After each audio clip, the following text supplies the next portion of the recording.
hamba Allah ya, namanya Abid Bu ya.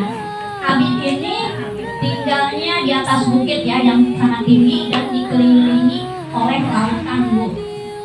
Nah dia di situ setiap harinya dikasih ya Allah berikan satu buah delima ya Bu yang matang ya, setiap harinya tuh satu, besoknya satu lagi seumur hidupnya dia. Dan dia sudah berumur ya, beribadah ya, dia taat ibadahnya ya Bu ya selama 500 tahun ya Bu ya. Lama banget ya Bu, kayak apa tuh 500 tahun ya.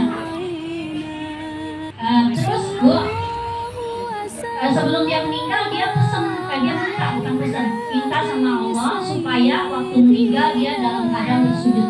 Saking dia rajin ibadahnya Bu ya, dia mau meninggalnya dalam keadaan bersujud dan tidak mau ya bumi dan fisik lainnya ya yang merusak fisiknya ya, atau benda-benda lainnya yang merusak fisiknya. Akhirnya Allah kabulkan, dan pada saat hari kiamat ya Bu dia tetap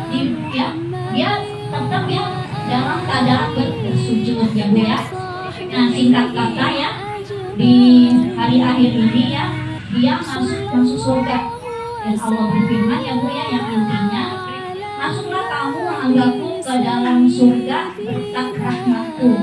Dia nggak mau Bu, katanya saya nggak mau masuk surga berkat rahmatnya ya, dia maunya masuk surga berkat amal ibadahnya selama hidup di dunia, katanya gitu. Terus disuruh begitu lagi nggak mau Bu, tetap ngeyel ya, ibarat orang kata sekarang ngeyel ya Bu. Akhirnya ditimbang, cobalah timbang ya antara amal ibadahmu selama di dunia dengan kenikmatan yang aku berikan kepadamu gitu. Terus ditimbang nih, pertama mata ya, mata ditimbang tuh ya, yang melihat ya, yang dia bisa untuk ibadah ya, badannya juga ya. Ternyata Allah memberikan kenikmatan 500 tahun itu lebih besar daripada ibadahnya dia. Belum bisa jadi ya Bu ya, kita secara akal sehat belum nikmat-nikmat yang lain ya Bu. Nikmat dia bisa ibadah, nikmat dia dikasih makanan, dikasih air ya, sumber air, terus dikasih doanya dikabul, itu kan nikmat dari Allah Subhanahu wa taala. Lalu bagaimana ya Bu ya dengan sholat kita, puasa kita ya, zakat kita, semua amal ibadah kita, apakah itu sia-sia? Ya, kita sia-sia nggak Bu? Enggak ya Bu ya, nggak ada yang sia-sia ya Bu, karena kita taat ibadah kepada Allah itu sebagai sarana ya, kita nih ibadah nih ngaji, sholat ya, itu sebagai sarana untuk mendapatkan rahmat dari Allah Subhanahu wa taala.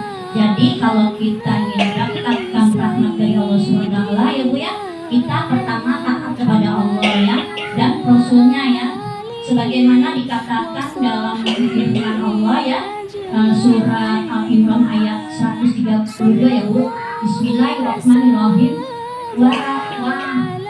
Bismillahirrahmanirrahim.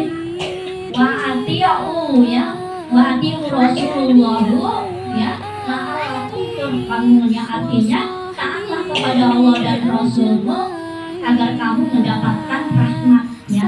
Jadi kita taat Bu, yaitu menjalankan perintahnya dan menjauhi larangannya ya Bu ya. Tentu ini sudah tahu semua ya Bu ya. Juga kita harus saling tolong menolong Bu, tolong menolong sesama hambanya, sesama manusia ya, nggak laki nggak perempuan, itu menjaga hubungan baik ya. Hablum minan nas ya Bu ya. Juga kita ini Bu, tidak menyebutkan Allah, kita jangan sampai menduakan Allah, kita hanya kepada Allah menyembah ya Bu, tidak ada yang lain selain Allah. Dan kita berpedoman kepada Al-Quran, karena walaupun orang misalnya Bu ada yang ngomong begini gitu, nggak usah ini, kalau kita pedomannya Al-Quran ya Bu ya, Al-Quran, hadis ya. Jadi kalau nggak ada dalam Al-Quran dan hadis ya baikkan saja ya Bu ya, kita nggak perlu bingung ya Bu ya. Jadi itu semua kunci untuk mendapatkan rahmat dari Allah Subhanahu wa taala ya Bu ya. Mudah-mudahan ya